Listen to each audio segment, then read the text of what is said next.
Welcome to AudioBook Tuber, where books speak and stories come alive. Here you'll find powerful book summaries, inspiring stories, and life-changing ideas, all in audio form. Whether you're walking, working, or relaxing, just plug in and let the wisdom flow. Don't forget to subscribe and hit the bell icon. What if the secret to a long, happy, and, well, truly meaningful life wasn't some huge, unattainable goal, but maybe, I don't know, a philosophy just woven into everyday existence? Yeah, that's an interesting way to put it. You've probably seen Ikigai maybe pop up online, perhaps that diagram. Oh, the Venn diagram, yeah. It gets around. Exactly. But today, we want to do a real deep dive into this Japanese concept. It gets translated, as a reason for being or a reason to live. Right.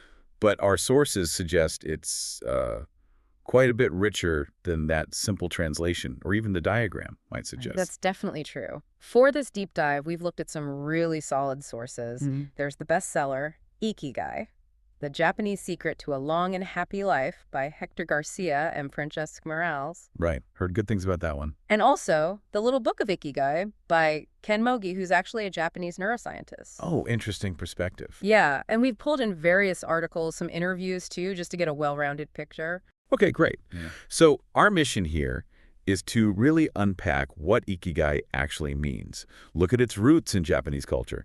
See how it's maybe inspired this amazing longevity in places like Okinawa. And ultimately pull out some, surprising facts and maybe some practical takeaways for your own life. Sounds like a plan. So let's start right at the beginning. How do we even define Ikigai? What's the core idea?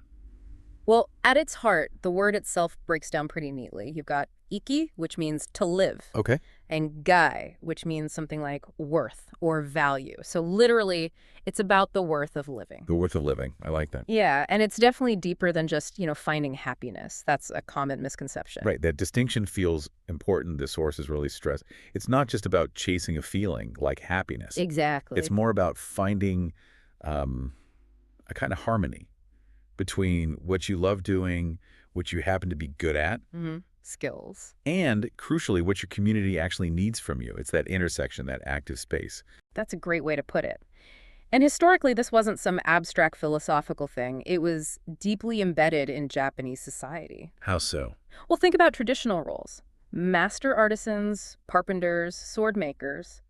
Their purpose, their ikigai, came directly from perfecting a craft that served others. Ah, okay. The contribution aspect. Right. Or samurai, living by their code of honor and duty.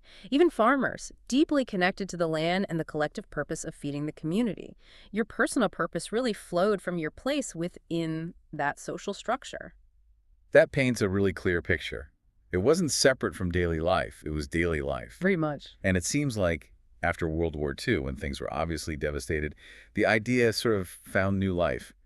I read about a psychiatrist, Mieko Kamiya. Yes, her 1966 handbook on the meaning of life, it was quite influential. It sounds like she reframed Ikigai for the modern era, helped it become relevant again. She really did. It helped bridge that ancient wisdom with, contemporary concerns and anxieties, making it accessible again. Okay, so speaking of meaning and, well, accessing it, those authors we mentioned, Garcia and Miralles, they went on a bit of a quest, didn't they? They did. They wanted to see Ikigai in action, which led them to Okinawa. The Blue Zone. Exactly. Yeah. Specifically, this village called Ogimi. It's famous for incredible longevity. We're talking like 5 times as many people living past 100 compared to the rest of Japan. Wow. 5 times. That's staggering. It really is. And Garcia and Miralles actually moved there, lived there for 6 months, just trying to absorb what was going on, what were the daily practices. And what did they find? Was this a magic secret?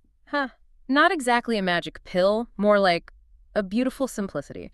They found that these weren't just good habits in isolation. They were the outward expression of Ikigai woven into the fabric of everyday life. Okay. They ended up distilling these observations into 10 sort of common sense principles based on what the Okinawan residents themselves were doing and saying. 10 principles. Yeah. Let's get into those. What's the first one? The first one is pretty powerful, especially for Western culture. Stay active, don't retire. Don't retire. Well, not in the sense of just stopping everything. Apparently, there isn't really a Japanese word that perfectly captures our idea of full-stop retirement. Interesting. The focus is on continuing to do things that feel valuable, pursuing passions, contributing somehow, even long after a formal job ends. Purpose keeps you engaged. That definitely challenges the idea of just, hitting 65 and stopping. Okay, what's number 2? Number 2 is take it slow. Take it slow. I like the sound of that. Yeah, their wisdom seems to be that rushing, being in a hurry, actually works against quality of life. There's an old saying they quote, "Walk slowly and you'll go far." When you kind of let go of that urgency, life takes on a different texture. It encourages mindfulness. I can definitely see that. In our world, slowing down feels almost radical. Okay, what's next? Number 3, don't fill your stomach. This is the famous 80% rule. I think I've heard of this. Hara hachibu. That's the one. Hara hachibun meni isha irazu. Basically, eating to only 80% full keeps the doctors away. It's this centuries-old practice of essentially calorie restriction based on listening to your body. Clearly works for them. Makes sense. Okay, number 4. Fourth, and this one feels really central to Ikigai, surround yourself with good friends. Community again. Absolutely. They see friends as the best medicine. There's a quote in the book, something like, "People who isolate themselves can't have Ikigai. Ikigai is only found in interpersonal relationships." Wow, that's direct. So connection isn't optional, it's essential. Seems to be. It really highlights that communal aspect. Okay, number 5. Get in shape for your next birthday. I like that framing. Not just get in shape. Right. It's not about intense gym sessions or marathon running necessarily. It's about consistent daily movement and maintenance. Like tending a garden. Exactly. They compare the body to flowing water needs to keep moving to stay fresh, avoid stagnation. It's just part of the daily dedication to living well. Got it. Number 6, smile. Simple, but maybe profound. Well, they say a cheerful attitude is actually relaxing, and it definitely helps build those friendships we just talked about. It's also a reminder, to appreciate being here right now. Yeah, a little moment of gratitude built in. Okay, 7. Reconnect with nature. Even if you live in a city, the idea is that humans are meant to be part of the natural world. Like forest bathing. Shinrin-yoku. Precisely. That practice of just immersing yourself in nature, using all your senses, it's meant to rejuvenate you, calm the mind, a mindful reconnection. Makes sense. We need that disconnect from screens. Okay, number 8. Give thanks. This is about actively cultivating gratitude every day. For what kinds of things? For everything, really. Ancestors, nature, family, friends, just anything that brightens your day. The idea is to consciously build up your stockpile of happiness, as they put it. It's about being grateful. Not just feeling happy, but actively practicing gratitude. I like that. Number 9. Live in the moment. This is a big one. Stop regretting the past. Stop fearing the future. Easier said than done sometimes. Tell me about it. But the core idea is, today is all you have. Make the most of it. Make it worth remembering. It echoes people like Eckhart Tolle. The present moment is all you ever have. Right. That feels like a cornerstone, doesn't it? That present moment focus. Definitely. And finally, number 10, which brings it all back. Follow your Ikigai.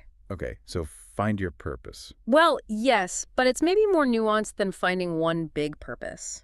Ken Mogi, the neuroscientist, really clarifies this. He says Ikigai is more like a spectrum. A spectrum. How so? You can have multiple Ikigai. It could be the simple pleasure of your morning coffee or working on a huge project. He says it comes from the rich spectrum of small things, not necessarily one grand goal. It's about cultivating that sense of purpose, big or small, in daily life. That's actually a huge relief.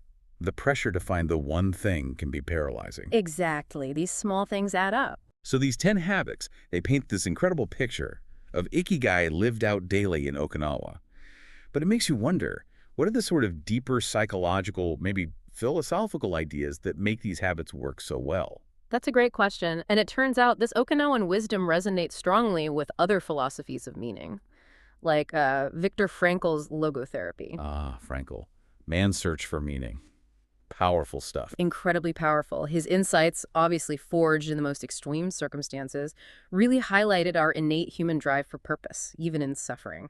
And crucially, he believed meaning isn't something you invent, it's something you discover. Discover. And it can change over time. Exactly. It evolves, which lines up perfectly with Ikigai not being a fixed point. Interesting. And I think you mentioned another Japanese approach, Morita therapy. Yes, briefly. It also emphasizes living in the moment, accepting feelings as they are, and focusing on constructive action right now, another echo of that Okinawan approach. Okay, so acceptance, action, presence. And then there's the idea of flow, right? Mahali succent mahali. Absolutely. Flow state. That's that, magical feeling of being completely absorbed in something. Yeah, where time just disappears. Right. You're totally immersed, free from distractions. Could be reading, coding, playing music, gardening. If you're fully in it, that's flow. So how does finding flow help you find your Ikigai? Well, getting into flow usually involves having clear goals for the activity, facing a challenge that uses your skills, and getting immediate feedback. It's almost like meditation in action. You switch off the constant mental chatter. The activities that consistently put you in that state, they can be powerful clues, a map even, towards your Ikigai. Especially those small things Mogi talks about. If gardening puts you in flow, maybe that's an Ikigai for you. Okay, that makes a lot of sense. Yeah. It's finding meaning in the doing. Which brings us back to that Venn diagram again. Ah, yes, the 4 circles. The what you love, what the world needs, what you can be paid for, what you're good at. It's everywhere online. It is. And look, it can be a useful starting point for thinking things through, no doubt. But the sources we looked at, especially Mogi, really caution against seeing it as the definitive model. It oversimplifies things, particularly the what you can be paid for part. Right. Because Ikigai doesn't have to be your job or generate income. Exactly. Mogi points out your Ikigai could be painting, which you don't sell, or even, say, playing the guitar badly just because you enjoy it. It doesn't require mastery or payment. That's a really important clarification. Yeah. It broadens the scope immensely. It does. And this leads to maybe a more evolved way of thinking about it, sometimes called Ikigai 2.0. It adds a layer to that diagram. Okay, what's the layer? It distinguishes between inner purpose and outer purpose.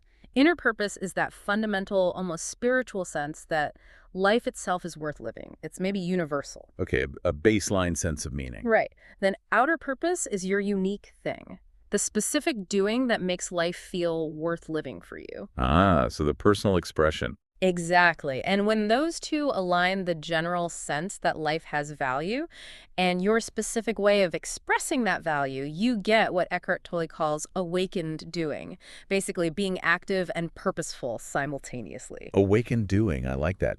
So thinking about it that way, there's maybe an order. You often start with yourself, what do I love? Yeah. What am I drawn to? Seems logical. Before you can really effectively figure out what the world needs from you. And if you love something but don't develop the skill, it might just stay a hobby. Right. Potential unrealized. But equally, if you're skilled at something but don't love it, passion can fizzle out. Burnout waiting to happen. Yeah. Yeah.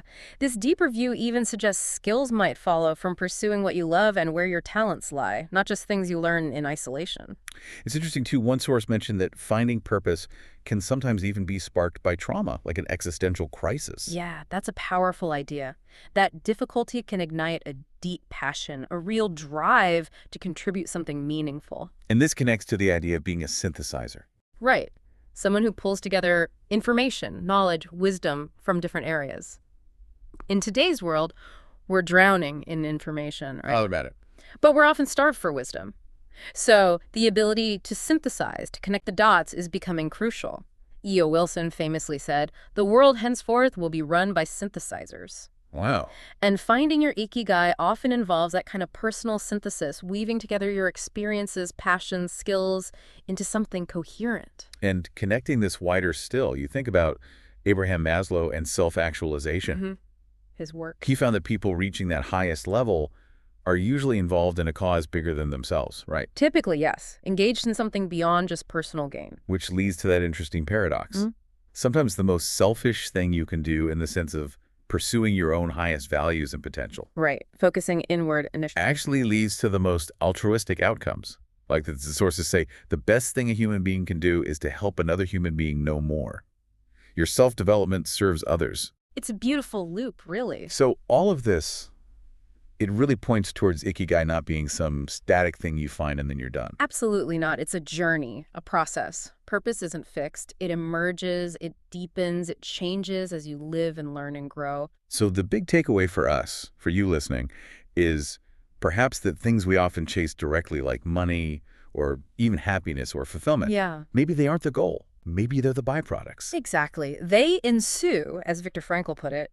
He said, "For success, like happiness, cannot be pursued, it must ensue, as the unintended side effect of one's dedication to a cause greater than oneself." Wow, that really lands. You focus on the meaning, the contribution, the process, and the other stuff follows. That seems to be the essence of it. So we've journeyed quite a way here from, the incredible longevity in Okinawa to unpacking the layers of this really profound philosophy. It's asking us to find meaning in, well, everything, every breath, every action, every connection. It feels like a truly timeless way to think about living well. I think so. So, knowing all this now, knowing that Ikigai isn't necessarily about some grand career achievement or becoming a master at something, but it's often found in those small daily things. Here's something to think about. What small things in your life might already be quietly fueling your sense of purpose? Things may be waiting for you to notice them, to cultivate them a bit more intentionally.